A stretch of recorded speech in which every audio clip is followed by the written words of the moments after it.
Və qara gözlü valideynlərin nicahından mavi gözlü uşaq dünyaya gəlmişdir. Deməli, qara gözlü valideynlərimiz vardı, mavi gözlü uşaq dünyaya gəlibdir. Bu ailədə qara gözlü olanların doğulma ehtimalının faizini soruşur.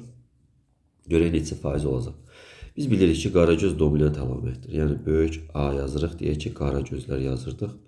Qara gözlü, balaca A da olacaqdır mavi gözlü. Mavi gözlər.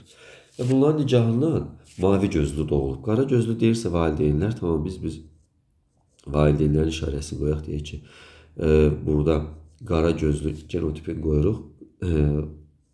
Valideynin genotipinə qara göz genini qoyuruq. Və burada mavi gözün doğulması üçün, yəni belə deyək ki, belə bir uşağın dünyaya gəlməsi üçün bu hər iki valideyndə bunların nicahında heterozigot olmalıdır və balaca geni daşımalıdır ki, bura gəlsin, həmin gen daşınsın, çıxsın. Yəni, bu bilirsiniz ki, iki cür qamet alır, yəni bunları da yazaq.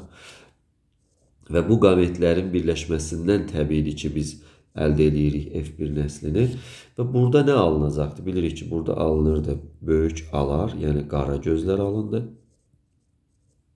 Böyük A balaca, böyük A balaca, izahlı yazaq, ona görə qara göz yazaq. Qara gözlər.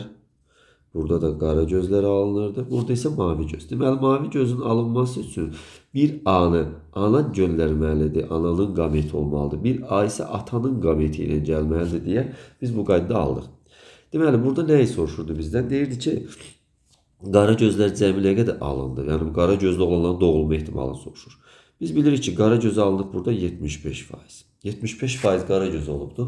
Və burada oğlanların alınması ehtimalı təbiidir ki, bunları XX, XY-dən düzsək əgər genləri orada yerləşdirsə, yəni oğlan qız doğulması 50%. Ona görə də 75-i bölərik 2-yə 50% oğlan da ola bilər, qız da ola bilər. Bəli, biz buradan 37,5 qara gözlü oğlan alınma ehtimalını tapa bilərik.